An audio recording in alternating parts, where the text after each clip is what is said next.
Oh hi, it's been fucking 3 months, hasn't it? Well, as you can see, I'm at a new fucking prison, yo. See a new fucking prison where I'm at. They transferred me to a new fucking prison. Because I was acting up, like, getting into fights, shit like that, stabbing people. Because I had nothing to lose, pretty much. Press play. 2023 is going to bring a bunch of RPGs to get your hands on, so let's talk about some of the ones we're really looking forward to. We've got 20 or so to talk about, so let's get started off with number 20.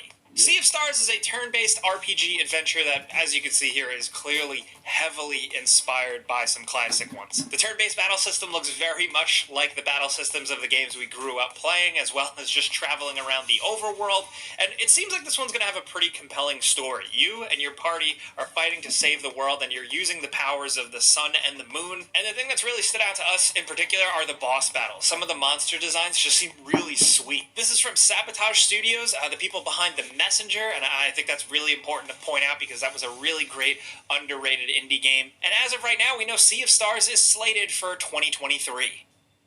Now, next over at number 19, we have to mention Path of Exile 2.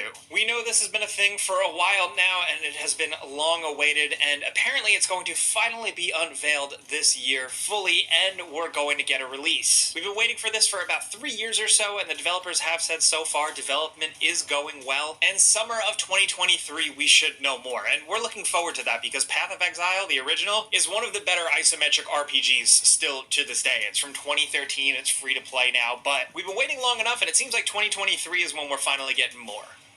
Now, next over at number 18, we have Greedfall 2: The Dying World. This game is slated for 2023, and it's a follow-up to the underrated Greedfall. A flawed game, but still a really fun RPG adventure where you're kind of like a colonist, settler type person that travels to a new world, and you're dealing with natives, but also monsters and creatures and magic, so it's kind of got like a fantasy spin on the U.S. colonies thing, and it was really awesome and underrated, but it seems like they're really changing gears with the sequel. Now it's like the opposite. Instead of going to the new world, now you're a native traveling to the old world, so we're expecting more city-type stuff, but hopefully still cool monsters and magic and creepiness. Their games really only get better and better, so we're hoping they get more resources this time around and just make a kick-ass new Greedfall game. Now, next over at number 17, we have Sengoku Dynasty. We've talked about this one before, and this is a pretty ambitious game. It's an RPG, but kind of like a bunch of stuff. It's all about you going from like a peasant villager to a ruler in feudal Japan. It's all about growing and developing your character, but also building out a village, taking care of your people, and overall just becoming a badass. So it's like combat, life sim, RPG mechanics, a full-on adventure, just a bunch of stuff rolled into one, and it seems like it's really cool if they nail the ambitious concept. Going from zero to hero sounds cool in a video game, we've done it before, but doing a million other things like building up a town and stuff, that's a lot, and we're really hoping they nail it. As of right now, Sengoku Dynasty is slated for second quarter of 2023. Next over at number 16, let's go a little bit more speculative and talk Avowed. This is Obsidian's new RPG, specifically for Xbox, since they're owned by Microsoft now. And some people have been billing it as kind of like Obsidian's answer to Elder Scrolls RPGs, like as a fantasy first-person type of thing, but we don't know for sure yet because we haven't seen a lot of this game. But Xbox has seriously been talking up how 2023 is going to be a big year for them, so we're expecting to see a lot more of Avowed, and considering it's been in development for a long time, we're hoping maybe we get to play it this year. We don't know for sure, it's just like educated speculation, I don't know, but fingers crossed. Next at number 15, Lies of P is essentially the dark and gritty Pinocchio From Software game you've always wanted. This is a Victorian-era sci-fi Souls-like game. With that comes all the RPG-style character building and customization, giving yourself different robotic arms for different capabilities, different weapon types, and lots of combat scenarios. From what we've seen from this game so far, visually, atmospherically, it just seems awesome and really unique. There are a lot of adaptations of Pinocchio out there. I mean, really, just in the last year alone, but nothing quite like this. And with some cool RPG gameplay to back it up, we're definitely in. We've been eyeing Lies of P since it was initially teased, and now that we've seen gameplay, we're even more excited. It's pretty much what we expect, but we're just hoping that they knock it out of the park, and thankfully we now know it's coming in 2023. Next, over at number 14, we have Persona 3 and 4. Yes, these games are finally hitting all the regular consoles, and it's about time. 2023 is going to be the year of Persona. I mean, we got Persona 5, but then now Persona 3 and 4 Golden are coming January 19th of 2023 for all the consoles. These games are absolutely legendary JRPGs, and even though they're re-releases, we still hold them in such high regard, and it's a really big deal that these games are getting in more audiences' hands. If you've never played one, now is the time. The way these games are structured around school, life, developing and building characters, and battling in really, really unique vibes with incredible music and cool designs. Really, Persona games are just like nothing else out there. So if you love RPGs, but really if you love JRPGs, keep your eye on these.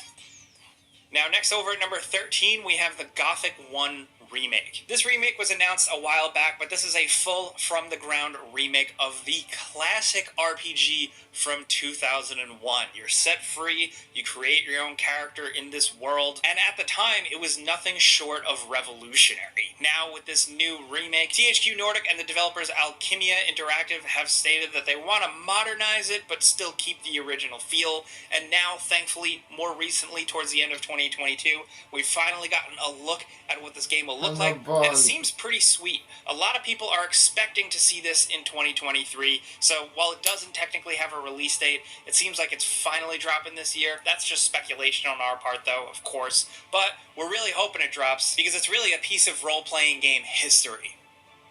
Now, next over at number 12, we have another one that's a bit speculation, but it's Dragon Age Dreadwolf. We're hoping we finally see this one this year because BioWare and EA announced it so long ago, and they've been working on it for a really long time. Since we've finally gotten an official title for this damn game, we're hoping 2023 is the year it finally drops. We're patient. If it takes longer, that's fine. We don't want another buggy game release, but Dragon Age fans have been left hungry out in the cold for a long, long time, and to be honest, we're just hoping 2023 is the year for them.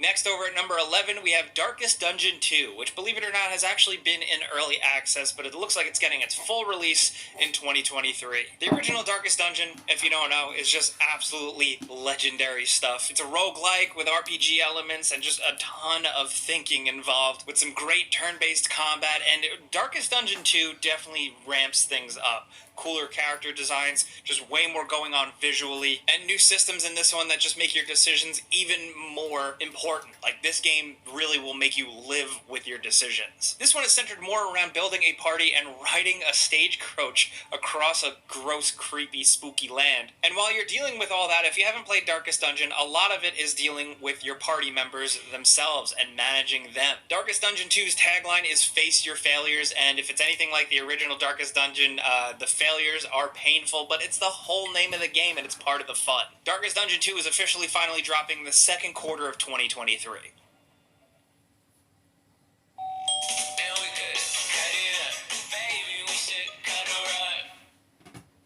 Now, next over at number 10, we have Wo Long Fallen Dynasty. This is like an action RPG from Team Ninja and Koei Tecmo, so it's the people behind Nioh, one of the better Souls-like style games. And this one takes place in ancient China, with more intense combat, seemingly crazier boss battles, and seemingly lots of fun elements of character building. There's going to be a bunch of different play styles with different weapon types, different magic uses, different specific spells to take advantage of, and hopefully just a ton of depth. It seems like they're really doubling down on storytelling on this one too, which is something we definitely wanted to see. I mean, the Nioh games, their previous games had stories, but what we see here so far just seems incredibly cinematic and emotional. Either way, we'll know for sure when this drops March 3rd, 2023.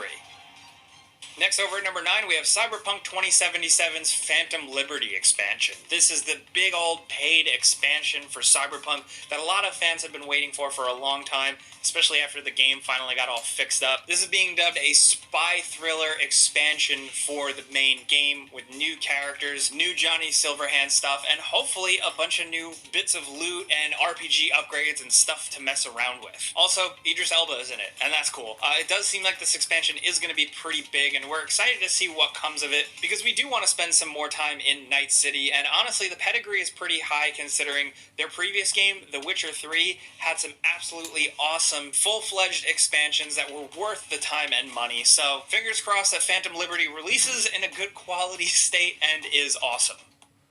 Next, over at number 8, we have The Lords of the Fallen, the follow-up to Lords of the Fallen, but this one is going in seemingly a pretty different direction, at least style-wise. Like the original, though, this is a Souls-like style action RPG where you build up a character, embrace different character types, and fight your way across a challenging land with bosses and monsters. But this time around, you're in a magical, mystical, desolate, hellish landscape, and you're tasked with overthrowing a demon god. Apparently, the game worlds are going to be 5 times larger than in the previous game, and the combat is going to be way more tactical with this cool lantern device that you're going to be able to take advantage of that has otherworldly powers. There's going to be full character customization, which we like to see. We hope there's lots of numbers and stuff involved. But either way, just from what we've seen so far, the general style change up for the Lords of the Fallen just looks fresh and cool, and we're excited to check it out. And it's releasing in 2023. Next, over at number 7, it's about time we got a Switch RPG here. We have Octopath Traveler 2. This is a follow-up to the first Octopath Traveler and the mobile game, but this is going to feature new characters and a whole new story, so you don't need to play those. And essentially, this is an old-school style JRPG with questing, loot, character building, and all that fun stuff, and hopefully a pretty awesome story. There are different character classes and seemingly some good world variety here. We're excited to check this one out when it drops February 24th. Next, over at number 6, we have Hogwarts Legacy. Pause it. Alright, prisoners. It's time to head back to your cells.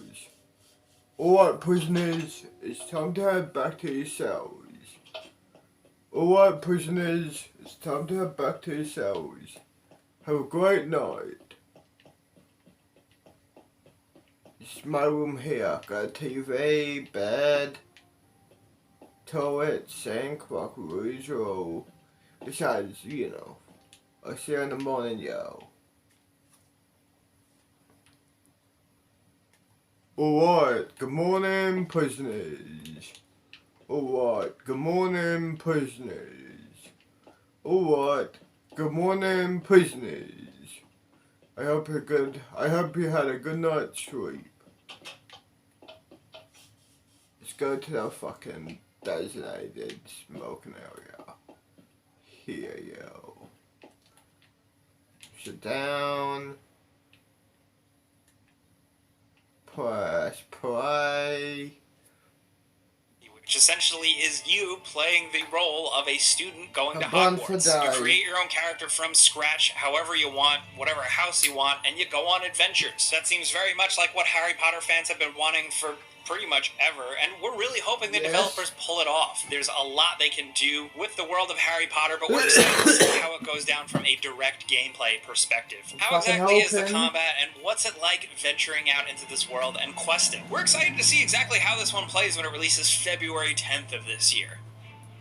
Next, over at number 5, we have Baldur's Gate 3. We're hoping this year is the year of this game because it's been in early access, and we talked about it way back when it first dropped in early access, but now it is a much bigger game. They've spent a lot of time on it, and if you've been patiently waiting, it might be a good time to get into the Forgotten Realms and build your character and go out and do Baldur's Gate style stuff. It seems like they are building up a hell of an adventure here with tons of customization, characters to meet and build up, and if it's anything like the early days of the early access suggested, it's going to be pretty promising. Expect to see its full release drop summer 2023.